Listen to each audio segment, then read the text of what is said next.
As soon as I twisted the key in the door, something felt off. High heels from unknown folks were scattered right by the entrance, and the living room was a complete chaos, hinting at the same suspicion. Staying cool, I crouched to straighten up the shoes. When I glanced up, a stylish lady stood at the doorway of Noah Rear in my bedroom. She casually spun a lock of her hair around her finger, giving me a playful smirk. The cleaner? I stayed silent and headed straight to grab my stuff. The woman trailed me barefoot, constantly dropping hints about Noah to rile me up. But I didn't give a damn. I was stuck in the mute girl system. With only 3 days left to break free, I started secretly packing my things from Noah's place. But the bracelet that was supposed to be in the drawer was gone. Out of nowhere, the woman behind me flicked her wrist, and a clear jingle echoed. "Looking for this?" My heart dropped as I saw the bracelet dangling from her wrist. Noah had given it to me yesterday. At first, I thought it was lame, but now I kinda liked it. Stuff feels more precious when someone else wants it, right? I typed a message on my phone and showed it to her. "Noah, you can keep it, but give me back the bracelet." She glanced at it, casually removed the bracelet, and said with a touch of sadness, "All right, think of it as my breakup fee from Noah." I opened my hand to take it, but the next second, she grinned and threw the bracelet high into the air. Instinctively, I used my body to catch its fall, but my back slammed into the sharp corner of the table. The intense pain had me curling up on the floor, unable to move, clutching the bracelet I grabbed at the last second. The loud noise woke Noah Rear from his sleep. "What's all the racket?" He paused at the doorway, saw me lying there pale, and mocked me. "Always the generous one, huh? I just brought Jessica over for a night and you're already jealous and fighting with her?" Jessica, the woman, clung to his arm, seeking approval. "No, I almost lost the bracelet just now, but this lady dove to save it from breaking." "Bracelet?" Noah raised an eyebrow. Squatting beside me, he tried to snatch the bracelet from my hand, but couldn't pry my fingers open. Sweat dripped down my forehead as I shook my head frantically, biting my lip. His face looked tough, and when he was mad, he seemed downright ruthless. "I told you to let go." We were at a standstill. His eyes caught my phone on the ground. Noah released me and grabbed the phone, asking, "Explain what you mean by Noah. You can keep it?"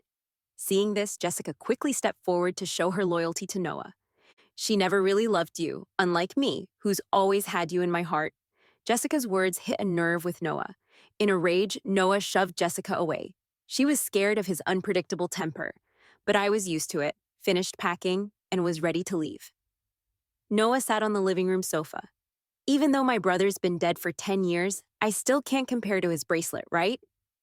I paused at the entrance, shook my head softly, and walked out. It's not about winning, but in my heart, there's never been a comparison between us. 10 years ago, I was trapped in the mute girl system. As long as I stayed silent by his side for 10 years, I could make a wish and get $100 million. I quietly followed Noah Weir, always available whenever and wherever. I saw him hitting up different party spots, switching women one after the other. He tried to get under my skin with these things, but I stayed silent, just like my voice. He kept trying to mess with me, but I stayed quiet. That day, he was drinking with some of his Playboy buddies. They joked about Noah's weird habit of keeping a mute girl around. Noah looked at me sitting in the corner with barely any presence and sneered, "It's because she can't talk that she's more patient than others. Who else could put up with me like she does?" The guys burst into knowing laughter after hearing this. I lowered my head even more, silently counting down the days I was bound by the system. I never liked Noah Weir. If it weren't for that wish, I'd hate being stuck by his side even for one more day. And that wish had nothing to do with him. I grabbed the bracelet and bought some flowers, heading to the Martyrs Cemetery. Angus Weir's tombstone was spotless, almost gleaming. But I still habitually pulled a handkerchief from my bag and wiped the photo on the tombstone bit by bit. He was Noah Weir's half-brother. Unlike the total jerk Noah, Angus was the nicest person I'd ever met. But for some reason, good folks always seem to have short lives. The day Angus died, I waited all night at Victoria Harbor. We had planned to watch the New Year's fireworks together, but he got wind from an informant last minute and had to bail. Until the fireworks lit up the sky, the entire night was bright. The crowd was lively, but like the fireworks, they vanished with time, leaving the place empty. Only I stood there until dawn. He never showed up. Ben, who always delivered messages for him, called me. He said Angus asked if the fireworks were beautiful and if I was crying again. Angus was super smart, able to predict everything that had happened after his death, except for my obsession. If fate wants lovers to part and good people to die young, then I'll defy it. Mr. Hood, the cemetery manager, saw me and greeted me. Miss Ivy, I've been seeing you here a lot lately. I smiled and nodded. Yeah, in a few days I can bring him home, because my wish is to bring Angus Reback back to life. Leaving the cemetery, I didn't go back to Noah's place, but headed to the small apartment Angus and I had bought together. We spent almost all our savings on it. When Angus died, it was still just an empty shell. Over the years, I lived frugally, using my paycheck bit by bit to finish decorating the place. Every rug, every table and chair, every cozy lamp was set up our way. As soon as he comes back, this will truly be a home. In the quiet night, the urgent knocking on the door was super jarring. I got up and peeked through the peephole to see Noah holding a bottle of wine. His face was red, his steps shaky, and he was yelling for me to open the door. I frowned and immediately turned off the lights inside, pretending no one was home. Seeing no answer to his knocking, Noah smirked, set the bottle down, and kicked the door hard. Leaning against the door, the vibrations still made my heart race. He stood outside for half an hour, lights on, knowing I was inside. Open the door. If you don't, we're done. I'll count to 3. This was Noah's usual move. Every time we had a fight, he'd threaten to break up. I couldn't leave him, so I always gave in. This trick always worked for him. 1, 2. Noah's countdown felt like a dull knife slicing into my heart. Only 3 days left. I couldn't break up with him, or all my efforts would be wasted. I took a deep breath, quickly opened the door, stepped out, and immediately shut it behind me. I didn't want Noah to come in, so I had to leave. The hallway lights flickered on and off. Half of Noah's face was hidden in the dark, his eyes gleaming as he stared at me, his tone sounding way more satisfied. I knew you wouldn't leave me. His tall frame easily pinned me against the door with one hand. The strong smell of booze made me uneasy, and I turned my head away from his advances. Noah paused, then chuckled softly like he was thinking of something. You acting all pure in front of my brother's house? His words were always harsh. Even though I tried not to listen, I couldn't help but want to slap him. You and he were definitely a perfect match. One pretended to be distant and wouldn't be with me, then came running after my brother died, sticking by my side for 10 years. The other pretended to be distant and wouldn't acknowledge my dad, insisted on being a cop, and ended up dead with not even a bone left to pick. Ivy, what do you think my brother would say if he knew I still have you in the end? All right, I couldn't hold back. As Noah kept talking, I slapped him right across the face. I was shaking with anger. I didn't care what Noah said about me, but he was the last person to judge Angus. Noah Weir grew up as the pampered kid of the powerful Weir family empire. Angus Weir didn't, like me, he grew up in an orphanage. In the first few days there, I didn't dare talk to anyone. Even though the orphanage was full of kids, there were more wolves than sheep, and a survival of the fittest system naturally formed. The taller kids always took my share of food. They gave me the dampest, smelliest bedding and made me do all the dirty work no one else wanted. As time went on, I not only got rashes all over, but also became the scrawniest kid in the orphanage. Whenever someone came to adopt, they'd wrinkle their noses and avoid me. One by one, the kids were adopted, and I was always left behind. The director shook his head whenever he looked at me and gave me a new name. Let's call you Ivy. Sounds hopeful. If someone might adopt me someday, my name was a small, unattainable concept. It also meant I was always a bit unlucky in whatever I wanted to achieve in life, until our orphanage merged with another. More kids, whom I couldn't compete with, showed up, and my chances of being abandoned and bullied shot up. One night, I decided to run away. I hid in a patch of grass full of flies and bugs, staying low for a whole day. The scorching sun and my dry lips left me drained.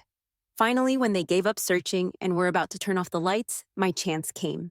I tied sheets into strips and hung them over the wall. But just 20 centimeters from the top, the strip broke. I fell from the wall and busted a leg. I was caught and brought back. The director beat me with a bamboo stick and locked me in the confinement room. When my time was up, an older boy came to get me. He was way composed for his age, still looking boyish, But he spoke seriously and earnestly. He told me, if you want to leave here, you first need to give up running away.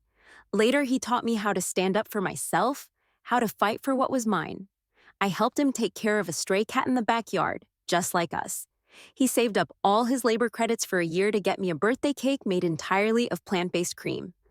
I started getting curious about him. I asked, "You don't have any flaws or illnesses, and you look good. Why isn't anyone adopting you?" He said it was because he was waiting for his mom to come and get him. When someone came to adopt, he'd play dumb and pretend to be sick, doing everything to be left behind, so he could wait for his mother.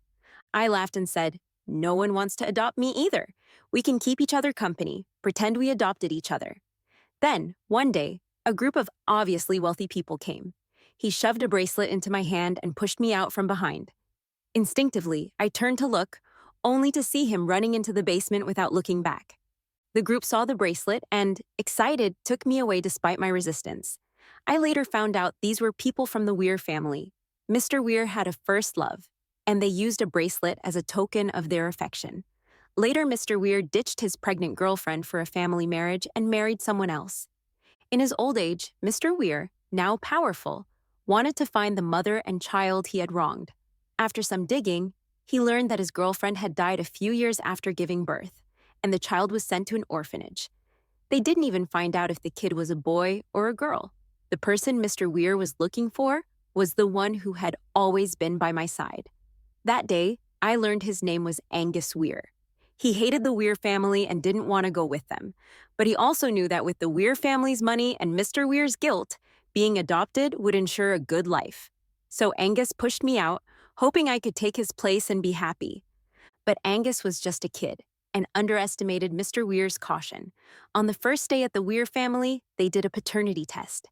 The story ended with me being sent away again, Mr. Weir taking back the bracelet, and forcibly taking Angus Weir from the orphanage. If it ended there, I'd actually feel a sense of closure. Some warmth, once felt temporarily, can save me countless times during cold, dark nights. But if held in my palm all the time, it would burn through my flesh and make life unbearable. My name is Ivy, always a bit unlucky. At 19, to save up for tuition and living expenses, I took a break from school and worked at a 24-hour convenience store. That day, it was my night shift. During the shift change, my coworker reminded me, "Lately, this area hasn't been very safe. Be careful when you're alone. The alarm's under the desk." I said okay, but didn't really take it seriously. The store was super quiet late at night, only the ticking clock breaking the silence. The doorbell rang, and I instinctively said, "Welcome." It wasn't until I smelled a faint scent of blood in the air that I realized something was wrong. My nerves immediately went on high alert. Standing at the cash register, my hand was already on the alarm button underneath. A man in a dark red floral shirt, typical of local gangsters, with a big casual jacket over it, walked in. His forehead was sweaty, his hair damp, and his face pale, looking like he was in pain. He staggered to the counter and slapped down a wad of cash. "Listen to me first." He frowned, but his voice was steady. My hand stayed on the alarm, listening to what he had to say next. He looked up at me, and after seeing my face, seemed slightly surprised. I'm super sensitive to people's stares and immediately noticed he was looking at the scar on my temple. It was from when I tried to escape the orphanage and fell from the wall. Usually I cover it with my hair, so not many people see it. The man stopped talking, and after a moment of silence, he hesitantly spoke. "Ivy, what if we could meet again? When fate happens, we never know if it's a blessing or a curse. It's just meant to be." Angus and I didn't have time to catch up. The group chasing him was closing in. The storage room was hidden, so I hid him in there. The alarm under the counter was super handy.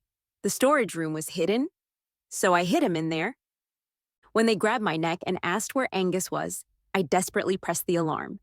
The leader cursed and stopped his guy from shooting me. Once the police lights started flashing, they hurriedly left the store. I ran to the storage room and turned on the light. Angus's lower abdomen was bleeding badly, and he had already passed out from the pain.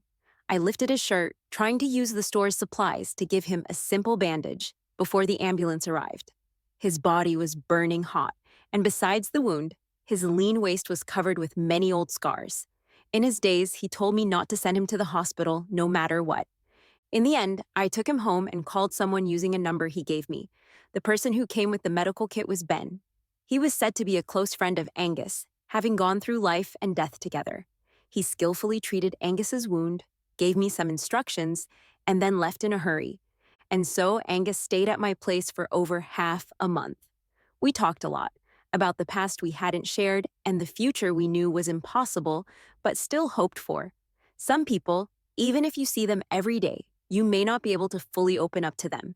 But some people, even after many years, even if their appearance is no longer the same as in your memory, can instantly fill all the gaps of the past, as if you were never apart. Angus told me that after the Weir family lifted his house arrest, he went back to the orphanage to look for me. But by then, I had already successfully escaped. He didn't like that home and would rather be a free bum than be part of the Weir family's facade. He came here initially just to get as far away from the Weir family as possible. Later, he found a career here that he was willing to fight for all his life, so he stayed. I asked him what exactly he was doing. Angus said, "As you can see, a thug collecting protection fees."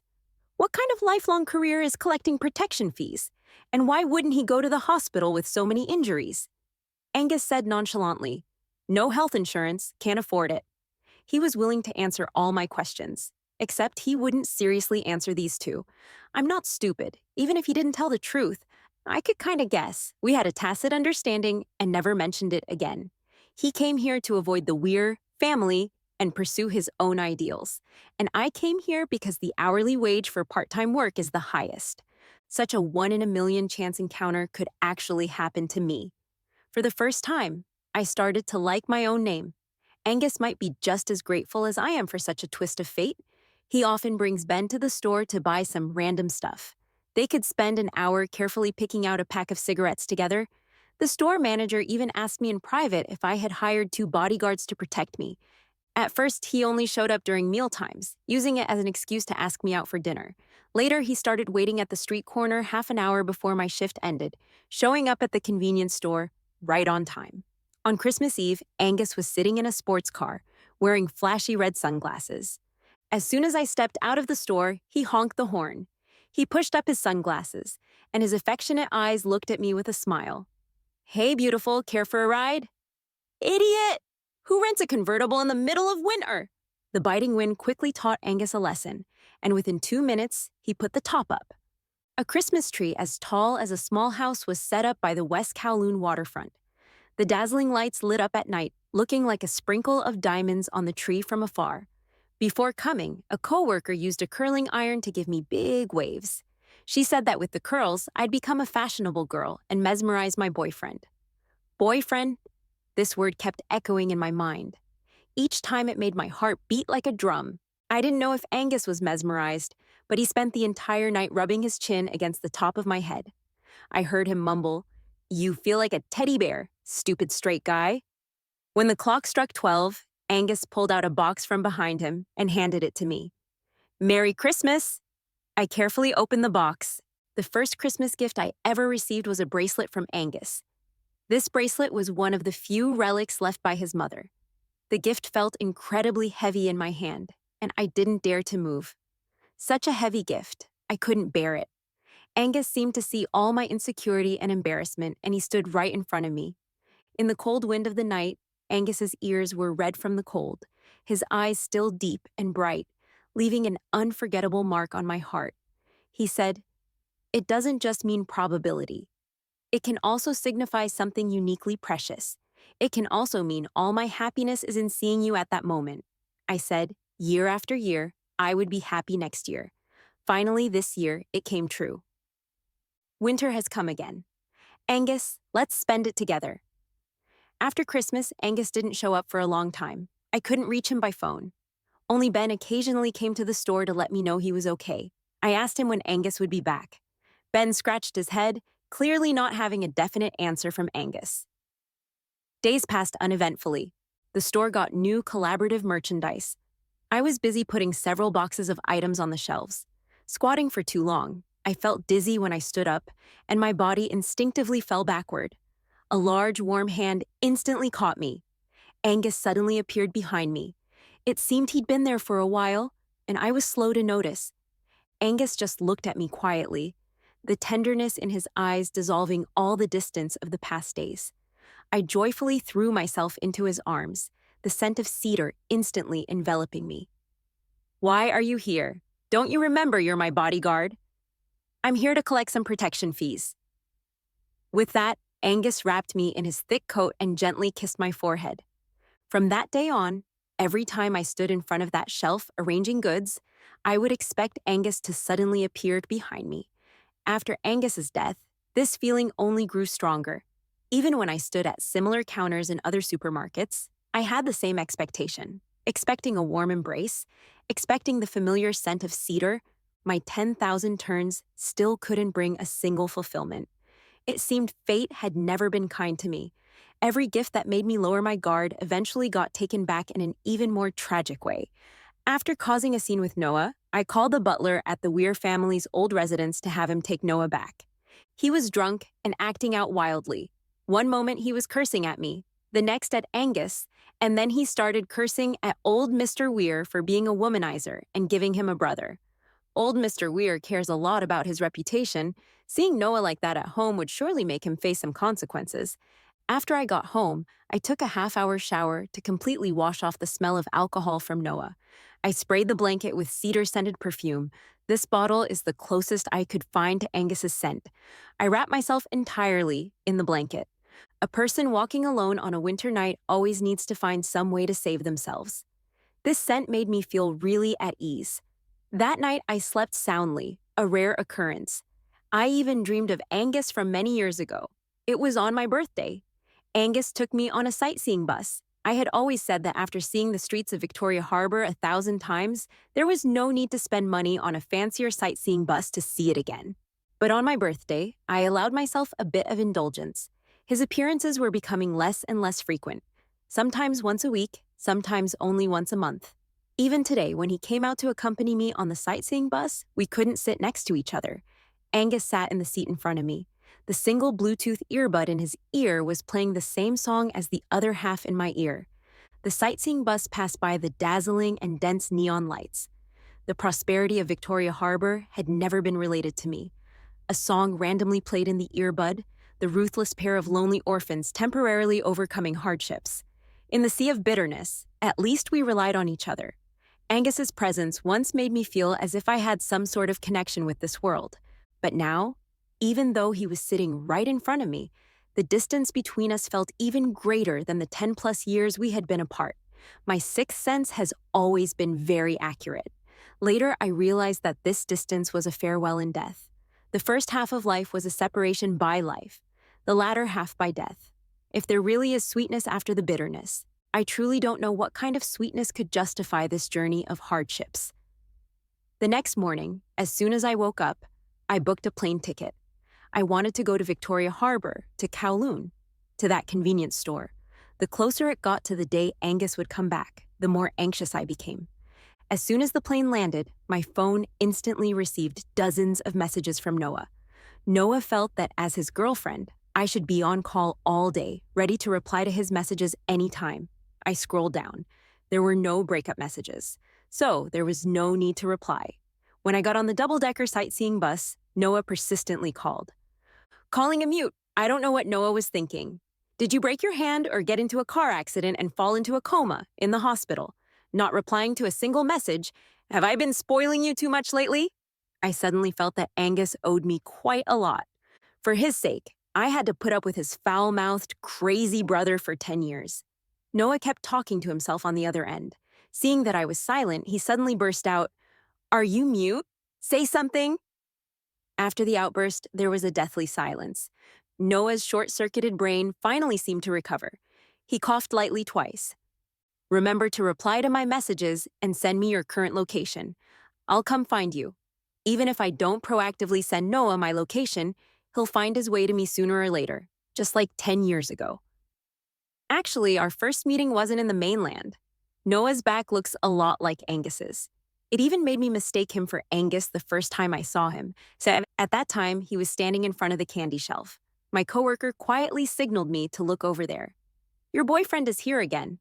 I felt delighted and walked over to pat his shoulder. "Not collecting protection fees today?" When the man turned around, a face completely different from Angus's left me dumbfounded. His gaze was very different from Angus's. Noah never hid his intentions and ambitions when looking at someone. I felt uncomfortable under his stare, apologized, and turned to leave. Noah suddenly grabbed me, looking at me with great interest. Mistaken identity? Yes, I'm really sorry, sir. From your accent, you're from the north, right? I nodded, just wanting to get away quickly. I'm from the north too, and I have a brother who came here alone. Maybe you mistook me for my brother. Just as I thought there couldn't be such a coincidence in the world, Angus appeared. He rushed over and separated me from Noah, protecting me behind him, like facing a formidable enemy. What are you doing here? It was the first time I heard Angus speak so seriously. The tension between the two was thick, the air heavy with hostility. Noah leaned casually against the shelf, smiling at us. Just came to see what kind of good life my illegitimate brother is having here. He glanced at me behind Angus and slipped a business card under a piece of chocolate on the shelf. Little girl, people always aim higher. You might as well come with me. Remember to call me. Noah was born to be my nemesis. Since he showed up here, everything quietly changed. Angus's injuries started piling up, and he went out more often. I knew his tasks were getting more dangerous. The most serious time, Ben called me to go to a private hospital. Ben stood outside the ward, asking me to be mentally ready. Even though I nodded in agreement, my defenses collapsed the moment I saw the person lying quietly on the bed. Angus's face was pale, without a trace of blood, looking like he was asleep or dead. I was lost, panicking and directionless.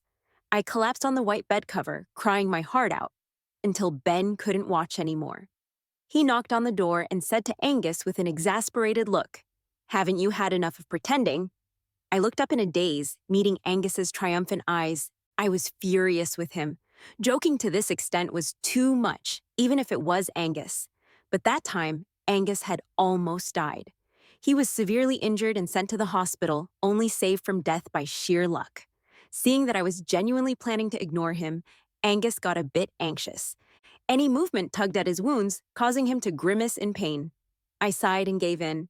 Next time you're going to do something dangerous, you have to tell me and don't pretend to be dead to trick me again. I had a rough idea of what he was doing, but I couldn't tell him not to go. Angus didn't belong to just me. He was a hero who had to protect many people. Angus nodded solemnly. Then, do you have time on New Year's Eve? Yes, let's meet at Victoria Harbor. I have something really important for you. All right, see you there. On the way back from the hospital, a black car intercepted me. Noah rolled down the window and looked at me, resting his head on his hand. You never call me, so I had to come find you. Ever since our first meeting, Angus warned me to be careful with his younger brother. Noah is deeply scheming. Whatever his brother likes, he wants to take away. His pathological desire to win has long blinded him. I couldn't be bothered to respond to Noah throwing another olive branch at me because of his ridiculous need to win. He smiled at me as I walked away and called out, "Let's make a bet, you'll regret it soon." Noah was right. A month later, I went to find him, clinging to his side shamelessly, because Angus had died. That day, Ben handed Angus's will to me. Before every mission, they'd write a will for their family. Angus's will was always written for me since he had no other family. The will was a thick stack. Each letter was a moment of life and death. There were many moments in the past that I didn't know about when I almost lost him. But this last time, Angus ran out of luck and couldn't come back to me. Ben said that the last will was recorded in audio form because the mission was urgent. The background noise on the other end was a bit chaotic. It took a long time for Angus to speak. "Ivy, sorry I broke my promise again. I'm really sorry for making you worry these days. But I think when I come back this time, I can seriously tell you what I've been doing. If I don't come back, I'll tell you here. I'm a police officer. 2 years ago, we discovered that there were collusions between black market traders and drug dealers in this area. To completely eradicate them, the team sent me undercover as a low-level member. We've already taken down 4 of their hideouts, only 1 left. When this mission is over, I'll report to the team and take a good vacation. We'll go back to our hometown together.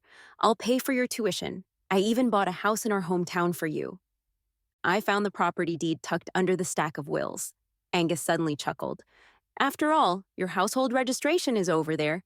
It's hard to transfer it here. I couldn't help but laugh through my tears. By then, we'll decorate it together, buy the furniture we like together, and live together. Angus took a deep breath and said nervously, Ivy, I love you. The recording ended. I stood in the bustling crowd, listening to that last sentence over and over again. Victoria Harbor never sees snow, but suddenly, I felt there should be a heavy snowfall right now to protest against an unjust world that lets good people die young. But it doesn't matter. I will defy fate and bring Angus back. On the last day of the mission, I waited by the clock for the stroke of midnight. The pendulum swung, and midnight passed. I immediately sent Noah a breakup message and blocked him. As dawn broke, I arranged to meet Ben. It was time for the 10-year-old truth to be revealed. I handed him a USB drive. It was filled with evidence of Noah's collusion with gangsters and drug dealers leaking police operations 10 years ago. Noah Weir, that fool. Did he really think I stayed by his side for 10 years just to be a mute punching bag? I sensed something was wrong back then. Noah's appearance and his words were too coincidental. I endured for 10 years and investigated for 10 years. The Weir family had long been rotten. Since the old Mr. Weir became somewhat senile and Noah took control of the family, it was all gold and jade on the outside, but rotten on the inside. I not only found evidence of him being a double agent, but also found a lot of evidence of the Weir family's bribery. Whether it's the criminal court or the military court, Noah Weir won't get away with it. Ben held the USB drive to his chest. The nearly 2-meter-tall man silently cried in front of me. Thank you, justice will prevail. No good person should die in vain. Noah Weir, that lunatic. After I blocked all his contact methods, he flew over directly to find me. He pulled the same old trick, blocking me on the street with his car. I turned to leave, but he got out of the car, took a few quick steps, and tightly wrapped his arms around my waist. Why break up? How could you bear to break up with me? Noah's breath fell on my ear, making me feel a chill. I struggled out of his embrace and turned around, slapping him hard. Noah was caught off guard. The slap made him stagger, nearly losing his balance. He covered one side of his face, staring at me in disbelief. Ivy, why? I took a deep breath and said, save your questions for the lawyer. I think you'll soon be too busy to handle it all. Noah fixated on a strange point. He barely listened to what I said and instead rushed over, grabbing my shoulders excitedly. Ivy, you can speak. When the system found me to do the mission, it let me choose a side effect. I chose not to speak. With some people, saying one more word feels too much. And with some people, 1,000 words are not enough. Noah Weir was the former. Facing him, I had nothing to say, so I chose to be mute. I pried Noah's fingers off one by one, word by word. Not only can I speak now, but when we get to court, I'll do my best to testify. Traitor, just wait to rot in prison. Noah frowned, looking deeply hurt. Ivy, I don't understand. We were fine just a few days ago. If you're mad at me for giving away your bracelet, I apologize. I just wanted more of your attention. Ivy, let's not do this anymore, okay? Come back with me. Let's live well together. People who make mistakes have no right to say live well together. If someone like Noah Weir could live well, that would be the greatest injustice. I hate Noah Weir. I hate him with a gnashing of teeth. He didn't feel my hatred before, so now he just thinks I'm throwing a tantrum. But every silent night, I restrain the monstrous hatred in my heart. I restrained myself from killing the person lying beside me with one stab. It's not worth it. This hatred has brewed for 10 years, becoming an indelible habit. Noah Weir, people can't fall in love with beasts, let alone you, who are worse than a beast. The security here is much better than 10 years ago. Noah's pulling and tugging quickly attracted the police. I successfully broke away from him, because today I have something more important to do. The system said that on the day it snows in Victoria Harbor, Angus would return. So I waited at Victoria Harbor. The prosperity here is as before. I know this peace and prosperity were exchanged with the lives of countless people like Angus. So, 10 years of Ivy's life for Angus's life was worth it. But it never snows in Victoria Harbor. I stood from the afternoon until the evening. The distant bells rang. The first day of task completion ended. Angus still hadn't appeared. My voice and the money in my card had arrived. Only Angus hadn't come. I was so cold that my hands and feet were stiff. The patrol team reminded me not to stand here for too long. I smiled and replied, I'll leave once I pick up my husband. Angus Weir. You said it. Once the task is over, you'll take a long vacation and come back with me. You also said we would renovate the house together. Now I've already finished decorating the house. I guess you'll like the color we painted the walls. If you prefer it here and don't want to go back north, that's fine too. I'm very rich now. I have 100 million, so much money. Buying another small flat here wouldn't be bad, right? Angus, I miss you. I temporarily settled down here. Every day I would take a walk by Victoria Harbor, hoping that each person I passed by would be him. The weather gradually started to warm up. Not to mention snow, even rain became rare. But life must go on. I didn't want Angus to come back to find me sick and listless. I walked with my head down through the bustling streets. When I looked up, it was a clear, cloudless day. It didn't matter. I was very good at waiting. Whether it was 10 years or several decades, it didn't matter. As I turned the corner, a boutique I had never seen before caught my attention. The store was beautifully decorated in a Danish style. At the entrance, there was a small snow machine. Delicate, light snowflakes fell into my palm. If only you were real, how wonderful it would be. I blew the snowflakes off my palm and kept walking. The phone in my coat pocket rang. I took it out and saw it was an unfamiliar number from out of town. Hello, who is this? There was no response from the other side. It was very quiet. Hello? Just as I was about to hang up, a familiar voice came through the receiver. Hey, beautiful, care to join me for a ride? Victoria Harbor had no snow, but this snow had been falling in my heart for 10 years. At this moment, it finally stopped. The snow cleared and the skies were bright. From then on, every day would be a good day.